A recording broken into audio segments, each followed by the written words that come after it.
Alors, en manchette aujourd'hui, Yves Perron précise le plan entourant le projet de loi sur la gestion de l'offre et une course à trois pour l'élection partielle à l'Île-du-Pas.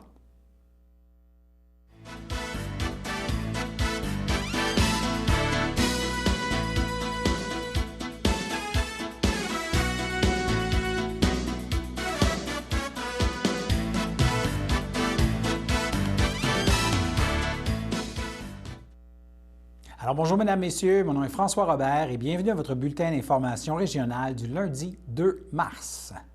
Alors la période de dépôt pour les candidatures pour l'élection partielle du 29 mars à l'Île-du-Pas est maintenant terminée. Ça s'est terminé vendredi dernier en fin d'après-midi et c'est une course à trois qui s'amorce. Alors d'ici le 29 mars, Amélie Drainville, Stéphane Lamarre et Alexandre Salois-Lapointe, ce sont les trois candidats, je répète, Amélie Drainville, Stéphane Lamarre et Alexandre Salois-Lapointe tenteront de convaincre les électeurs de l'Île-du-Pas d'opter pour leur candidature. On se rappellera que cette élection partielle a été rendue nécessaire en raison du décès du conseiller et ancien maire Maurice Désy avant les fêtes. Et pour ce scrutin, afin de combler le siège pour le district numéro 2, le vote par anticipation aura lieu le dimanche 22 mars. Alors, nous tentons présentement de rejoindre les trois candidats pour leur offrir la possibilité de venir présenter leur programme aux électeurs. Alors, ne manquez pas nos prochains bulletins. Vous aurez sans doute la chance d'en apprendre plus sur le programme électoral de ces trois candidats. Politique et agriculture maintenant. Nous avions commencé à vous en glisser mot vendredi dernier. Alors, le Bloc québécois a déposé un projet de loi pour mieux protéger la gestion de l'offre lors de futures négociations d'accords de libre-échange avec d'autres pays. Alors, nous en avons discuté plus en détail vendredi en fin d'après-midi avec Yves Perron à son retour d'Ottawa. Alors, quand il est question dans l'entrevue du début de dépôt en début de semaine, c'est le début de la semaine dernière, bien entendu. Alors, je questionne Yves Perron notamment sur les chances du projet de loi d'être adopté. On écoute notre entretien. Alors, bonjour, mesdames, messieurs. Nous recevons aujourd'hui en studio le député de Berthier-Masquinongé à la Chambre des communes, M. Yves Perron. Bonjour, M. Perron. Bonjour, bonjour. Lors de l'entretien que vous nous aviez accordé en début d'année, en janvier, il avait été notamment question de mieux protéger la gestion de l'offre lors de futures négociations d'accords de libre-échange avec d'autres pays. Vous m'aviez dit qu'un projet de loi était en préparation à ce sujet. Or, ce projet de loi a été déposé en début de semaine. Exact. Pouvez-vous nous expliquer un peu ce que prévoit ce projet de loi? En fait, c'est très simple. Ce projet de loi-là interdit au ministre de céder dans une prochaine entente internationale des parts de marché supplémentaires ou de percevoir moins de taxes sur les importations qui excéderaient ce qui est déjà prévu. Donc, c'est-à-dire de protéger notre système de gestion de l'offre de façon définitive et efficace, comme on s'y était engagé en campagne électorale. Je pense que les citoyens commencent à réaliser qu'on promettait des choses, mais on essaie de livrer. Et c'est une grande fierté pour moi que ce projet de loi-là soit déposé. Je le dépose conjointement avec notre collègue de la Rive-Sud, Louis Plamondon. Il y a aussi beaucoup d'agriculteurs dans cette circonscription. Absolument. Puis il y a une question de tirage au sort là-dedans. Je ne sais pas si vous voulez que je rentre là-dedans, mais en début de législature, quand on n'est pas au pouvoir, un dépôt de projet de loi privé, un projet de loi qui va émaner d'un député, ils mettent carrément nos 338 noms, mis à part ceux des ministres, dans un boulier, puis ils nous pigent. OK. C'est pour ça que c'est Louis qui dépose, parce que Louis a été pigé avant. Mais donc, on a établi nos priorités de parti. Et les premières personnes qui ont été pigées vont déposer les projets de loi. Ce qui n'empêche pas, évidemment, le porte-parole de défendre le dossier. Mais j'imagine, en tant que porte-parole, vous avez été directement impliqué dans la rédaction du projet Absolument, de loi? oui. En fait, on l'avait déjà préparé. Moi, je l'avais déjà déposé au mois de décembre dans ce qu'on appelle les journaux, là, pour protéger un peu notre... Puis là, il a fallu que je le retire puis qu'on dépose Louis, parce que sinon, il n'aurait pas été traité dans la législature. C'est complexe un peu, là.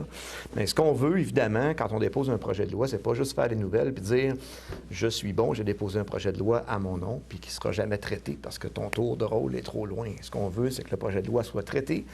Puis ce qu'on veut, c'est qu'il soit adopté. Et on va travailler très fort dans ce sens-là. Mais c'est ce dépôt-là dans le journal que vous aviez fait avant Noël qui fait que vous ne pouviez pas trop le commenter en janvier. Là. Voilà. Puis là, comme il est déposé, bien là, c'est ça. Et puis là, qu'il soit déposé en Chambre, c'est une chose, mais Oui. il faut qu'il soit adopté. Pour Absolument. qu'il soit adopté, vous allez avoir besoin d'alliés à la Chambre des communes, Oui. peut-être même d'alliés à l'extérieur de la Chambre des communes pour faire pression sur les autres partis. Quelle est votre stratégie, là? Vous êtes un homme perspicace. Oui. Effectivement, moi, à chaque fois que je rencontre les producteurs sous gestion de l'offre, je leur parle du projet de loi et je leur dis, on va avoir besoin de vous pour faire pression sur les députés. Moi, évidemment, on a déjà commencé à faire du travail de coulisses aussi auprès des autres formations politiques. Et ce qu'on espère, c'est être capable de faire passer le projet de loi. Je pense qu'on peut raisonnablement avoir espoir de régler cette question-là définitivement.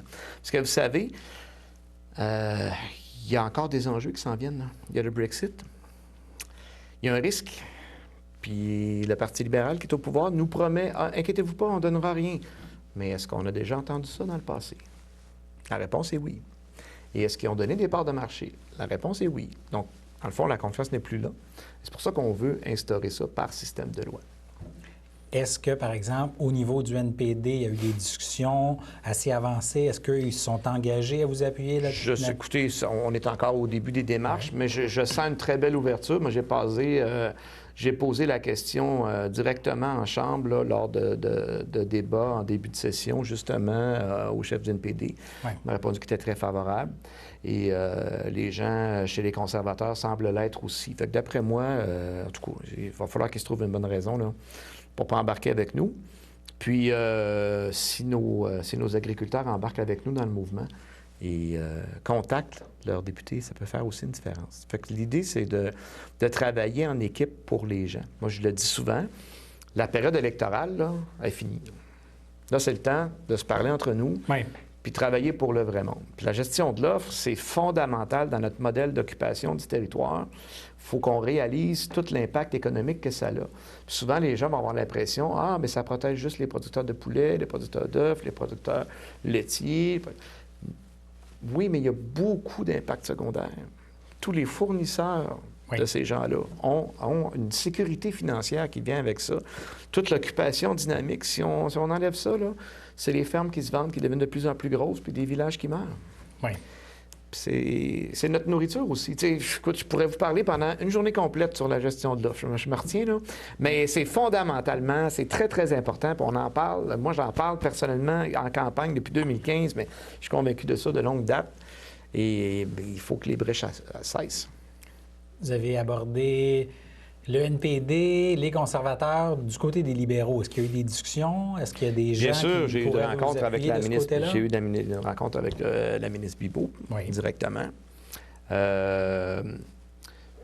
C'est un peu vague comme discussion. Je ne sais pas qu'est-ce que ça va donner. Mais les contacts sont pris, effectivement. On travaille avec tout le monde. L'idée, comme je viens de le mentionner, la campagne électorale est terminée. Puis là, il faut essayer de faire avancer le bien commun. Je pense que c'est pour ça qu'on fait de la politique.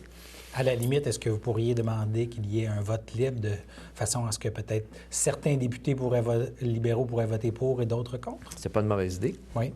On verra. On verra. Alors, nous avons abordé d'autres sujets avec le député fédéral de Berthier-Masquinongé lors de son plus récent passage dans notre studio et nous aurons l'occasion de vous en présenter des extraits au cours des prochains jours. Ne manquez pas nos prochains bulletins, mais pour l'instant, nous passons à notre première pause. Je m'appelle André Jaudry, j'ai 57 ans et je suis préposée d'aide à la vie domestique depuis bientôt 8 ans. C'est très difficile de résumer en un seul mot ou une seule émotion tout ce que ça m'apporte parce que c'est riche de sens de toutes sortes de façons. Ce travail-là, pour moi, dans mon cas, ça m'a réconcilié avec le monde du travail parce que je ne pensais pas qu'on pouvait gagner notre vie en ayant ce sentiment-là, en étant si heureux d'aider, puis on se sent utile, puis on se sent attendu, puis on sent que je sens que mon travail est important, pas juste pour ces personnes-là, mais pour la société aussi.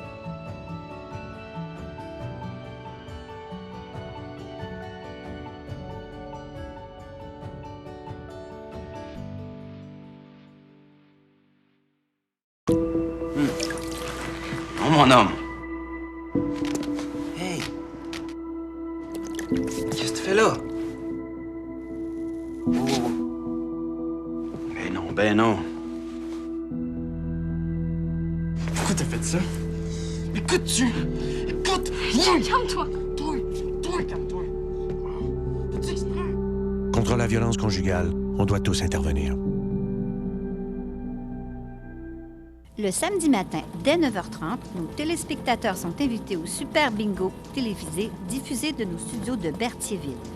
Depuis maintenant une vingtaine d'années, plusieurs adeptes de la télévision régionale se sont partagés un montant de 600 $ disponible chaque semaine lors de cette joute de bingo télévisé.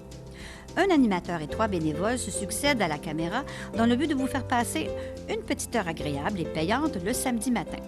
On peut se procurer les cartes de jeu chez les dépositaires autorisés participants, c'est-à-dire à Berthierville, le dépanneur Formule 1 rue Gilles Villeneuve, le marché IGA Extra sur la rue Gabrielle Brissette, le marché Métro rue Notre-Dame, la pharmacie Proxime rue Frontenac, le garage Pétroté sur la rue Gilles Villeneuve et à Saint-Ignace de Loyola, le marché Aldo rang Saint-Michel, le dépanneur Le Magasin Esso sur le chemin de la Traverse. C'est un rendez-vous tous les samedis matins à 9h30 sur les ondes de CTRB, votre télévision régionale et communautaire.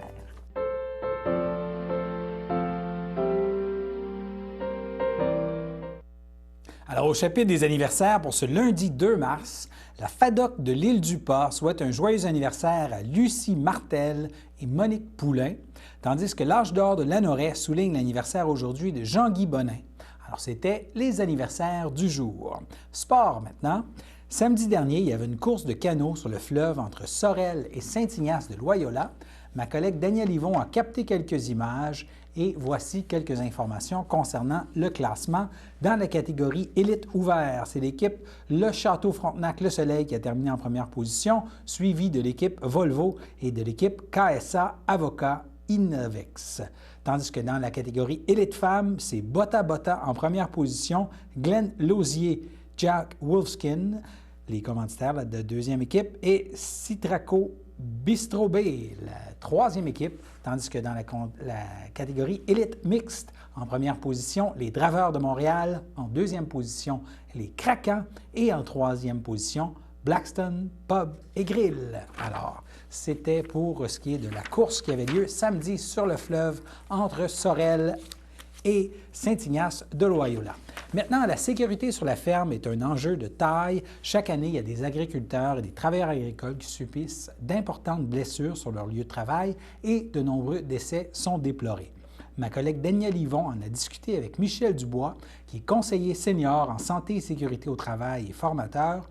Voici la deuxième partie de l'entrevue qu'il nous a accordée. Monsieur Dubois, merci de venir nous visiter ici à Berthierville. Vous êtes dans le coin de la Chine, mais de la Chine, la ville de la Chine, il faut quand même le spécifier. Et en regardant votre site Internet, vous avez un coin agriculteur qui est très intéressant. Vous avez mis des vidéos. Pouvez-vous nous en parler un petit peu de ce que vous offrez en termes de vidéos sur votre site Internet? Bien, avec les années, on s'est rendu compte qu'il y avait beaucoup de morts au niveau des agriculteurs. Alors, j'ai fait une analyse chez les agriculteurs pour me rendre compte qu'il y avait un manque au niveau de formation-sensibilisation. Alors, c'est de là qu'on a décidé de faire ce document-là. Là-dedans, on discute des risques avec le lisier. Donc, principalement? Principalement avec le lisier. Il y a la section intervention dans une préfosse. OK. Avec les équipements de sécurité, avec un surveillant, avec une autre personne s'il arrive de quoi qui va pouvoir contacter le 911. On parle aussi au niveau des silos. Des silos, les risques des silos. Qu'est-ce qui peut arriver dans un silo? Qu'il faut être attaché. Ça prend un surveillant également quand on rentre dans un silo. Ça prend un surveillant à l'extérieur pour pouvoir intervenir. On parle également du cadenassage, des risques qu'on retrouve avec le grain. Okay. Le grain, il faut se protéger parce que le grain, il émane encore là de produits toxiques ou c'est parce qu'il a été avec des pesticides ou des choses que tu rentres en contact? Non, c'est plus au niveau des poussières. OK. Et aussi des moisissures. Okay. Parce qu'il y a des grains qui moisissent et qui dégagent une toxicité dans ce toxicité. Après ça, on parle aussi de tout ce qui est équipement, comme les PTO qu'on appelle. Il y a eu 2 morts l'année passée au mois d'octobre à ce niveau-là. Alors, on donne les risques qu'il y a, comment il faut se protéger, qu'est-ce qu'il faut installer pour se protéger. On discute aussi ce qu'on appelle les maladies zoonotiques. OK. Si on va d'une ferme à l'autre, il faut s'habiller avec des habillements qu'on jette après. Pour éviter la contamination. Pour contaminer une autre ferme. OK, d'accord. Et toutes ces problématiques-là, l'agriculteur en est conscient, mais il faut l'amener à avoir ces pratiques-là. Comme, je ne sais pas si vous comprenez il faut le sensibiliser. Il faut le sensibiliser. Ça prend du temps là, de dire on va mettre des harnais, on va se mettre un équipement de protection. Comment je peux dire? Le rapport qualité ou prix versus l'investissement, à long terme, c'est ça qui est important. Là. Oui, puis l'investissement n'est pas si pire que ça. Hein? Le monde pense que ça coûte 5 000 à 6 000 pour s'équiper, mais moi, j'ai des fermiers avec qui j'ai travaillé, on l'a équipé, puis ça a coûté 500 $. OK, donc, il vient vraiment se conforter, ça va se rassurer dans ses pratiques. Là. Je veux dire, quand vous rencontrez un agriculteur, vous dites, bon, bien, ta problématique sur ta ferme, c'est tel point, tel point, tel point, équipe-toi en conséquence. Et vous me disiez qu'éventuellement, au niveau de la CNESST, les règles vont changer au niveau des pratiques et des cahiers de charges, on pourrait dire, là, au niveau de la santé. Actuellement, c'est 20 employés et plus, il faut avoir un programme de prévention, mais le ministre est en train de travailler, c'est censé sortir au mois d'avril, il est en train de travailler sur un programme que ça va être un employé et plus. Donc, il va falloir... Il faut être proactif, autrement dit, par rapport à ça, et être conscient qu'aujourd'hui, il y a une problématique de santé-sécurité, parce que la personne qui vient travailler, c'est un travailleur agricole. Quand il vient de l'étranger, il n'y a pas les mêmes pratiques que nous, et deuxièmement, même, je ne sais pas, le travailleur agricole, ça commence à avoir des formations plus spécifiques, mais souvent, tu apprends sur le tas, comme on dit. Oui, c'est ça. Puis, il ne faut pas oublier qu'on a de plus en plus de travailleurs étrangers qui viennent, mais qui ne parlent pas français, ne parlent pas anglais. Ça. Ce qui est plaisant avec ce document-là, c'est qu'il est fait en français, anglais et espagnol. Alors, l'agriculteur peut former son personnel qui vient de l'étranger dans l'espace de 23 minutes, puis lui donner toutes les informations qu'il a besoin pour être sécuritaire sur la ferme. Avec vos visites sur la ferme, il y a seulement des fermes très technologiques, puis des fermes, on pourrait dire pas ancestrales, mais qui utilisent encore des vieilles méthodes. Ça doit créer aussi une divergence en termes de prévention et de tout. Là. Je vais vous dire que même les entreprises, des fermiers, des agriculteurs qui sont très technologiques, ont un manque aussi au niveau santé et sécurité. OK. Tu sais, c'est leur vie dont il est question, là. Puis c'est la vie de leur famille. J'ai des témoignages, à un moment donné, vous verrez sur le site, j'ai des témoignages d'une personne qui me dit, si moi je me blesse, qui est propriétaire, si moi je me blesse, l'entreprise est finie. Là. On se met en péril. Ben oui. OK. Puis, souvent, c'est parce qu'on est rapide. Hein? On a un problème, on veut le régler tout de suite, on est rapide. On n'a pas le choix, là. On ne prend pas la précaution. Si on fait quelque chose qui est prévu d'avance, on va se protéger. C'est des automatismes, autrement dit, à créer. Si on crée des automatismes, je m'en vais dans un silo, je m'en vais dans une préfosse, je dois m'installer, à la limite, il y a un petit casier où il y a quelque chose avec tous les équipements-là. C'est des habitudes comme on a présentement quand on dit « pratiquez-vous à avoir une sortie d'urgence ou avoir en cas de feu, qu'est-ce qu'on fait? » On demande d'avoir des automatismes, autrement dit, de créer des nouvelles habitudes, créer de nouvelles choses. C'est ça. Donc, c'est très intéressant. On va vous suivre, M. Dubois, puis on remarque, on va l'écrire en bas de page aussi, que si les gens veulent vous contacter, vous avez toujours le site Internet, puis on peut vous contacter facilement. C'est ça. Merci. Merci beaucoup. Et nous passons maintenant à notre seconde pause. Oh, mon homme. Hey. Qu'est-ce que tu fais là? Oh. Ben non. Pourquoi t'as fait ça? Écoute-tu! Écoute! Calme-toi! Toi, calme-toi! Fais-tu exprès? Contre la violence conjugale, on doit tous intervenir. La Victoire de l'amour fête ses 25 ans et CTRB vous convie à un merveilleux spectacle auquel participeront des artistes comme Natacha Saint-Pierre, Mélissa Bédard, Sœur Angèle, Marcia Pilote et plusieurs autres artistes talentueux. Le tout aura lieu le 6 juin prochain en après-midi à la salle Maurice-O'Brady de Sherbrooke. Le départ se fera en autocar de Berthierville à 9 h et le prix du billet est de 99 $, incluant un repas au buffet des continents. Les places sont limitées, alors réservez au plus tôt en téléphonant au 450-836-5103 ou 450-758-1670. Alors, n'hésitez pas à venir passer un moment très agréable pour débuter l'été 2020.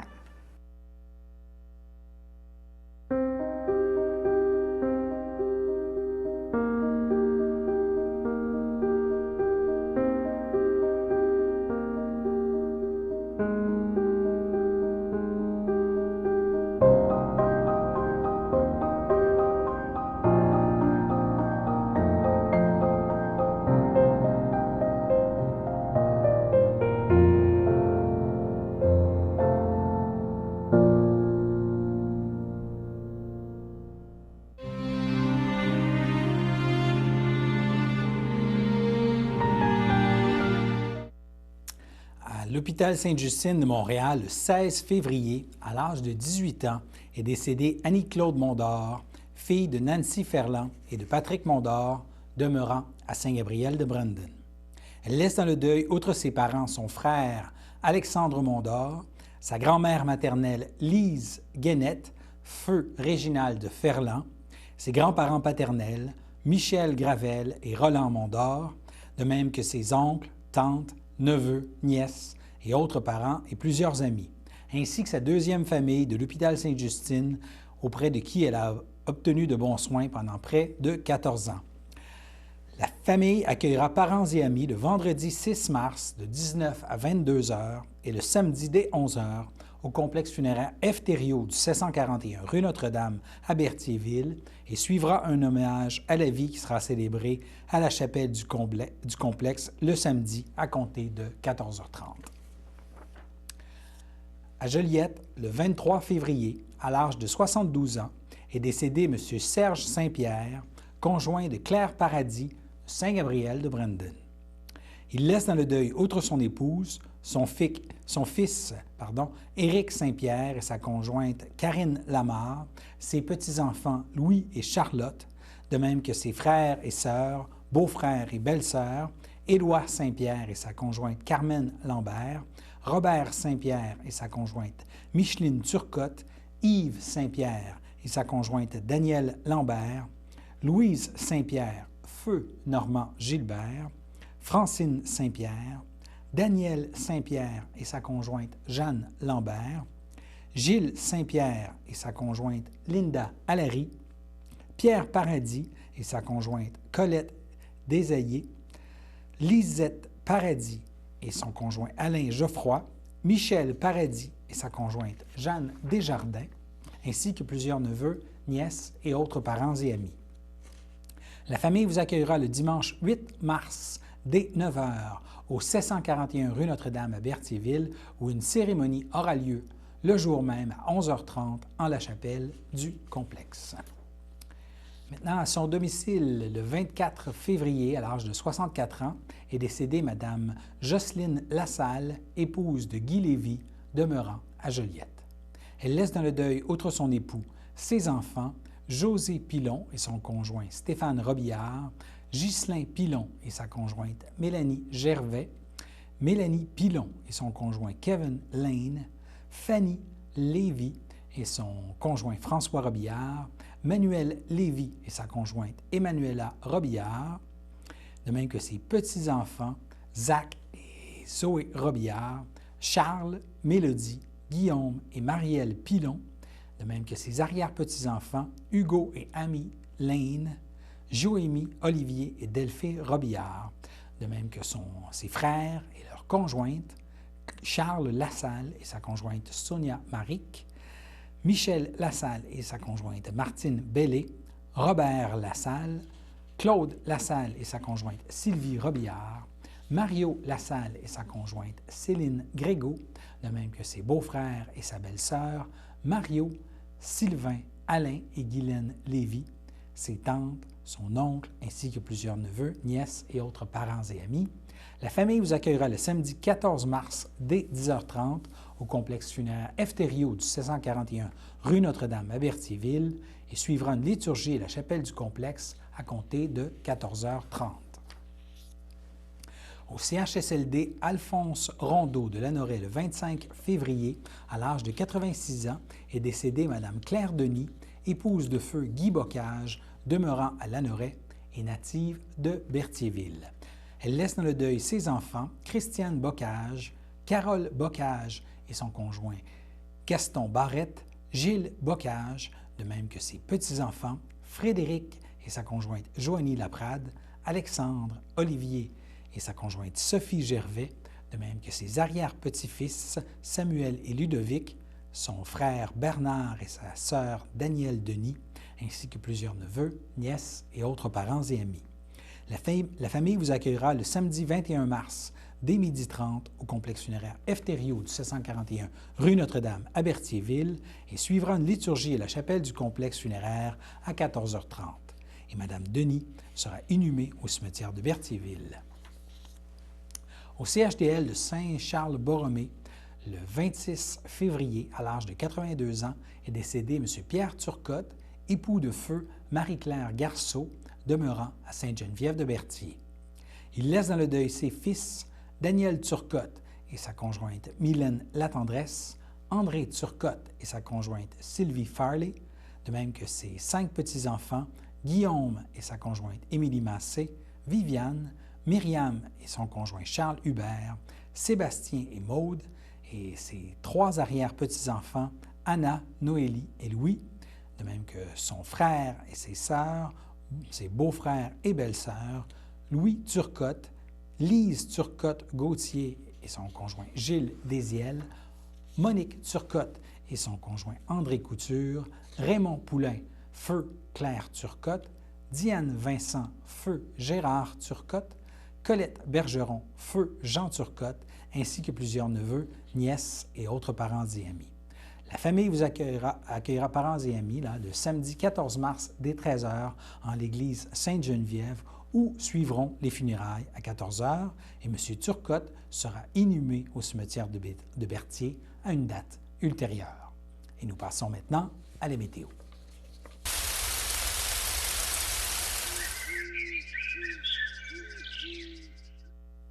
Alors, lundi soir, de la pluie verglaçante est prévue. Entre 1 et 3 mm pourraient tomber alors que le mercure sera légèrement au-dessus du point de congélation. Et dans la nuit de lundi à mardi, le ciel sera variable avec un mercure de moins 2 degrés Celsius. Et mardi matin, le ciel sera à nouveau variable avec un mercure de moins 1. Mardi après-midi, le ciel sera variable et une température de plus 4 degrés Celsius est prévue. Alors, soyez prudents sur les routes si vous avez vous déplacer ce soir. Et voilà, c'était vos informations sur les ondes de CTRB. Revenez-nous demain pour d'autres informations de la magnifique région de Berthier. Merci beaucoup. Excellente fin de journée.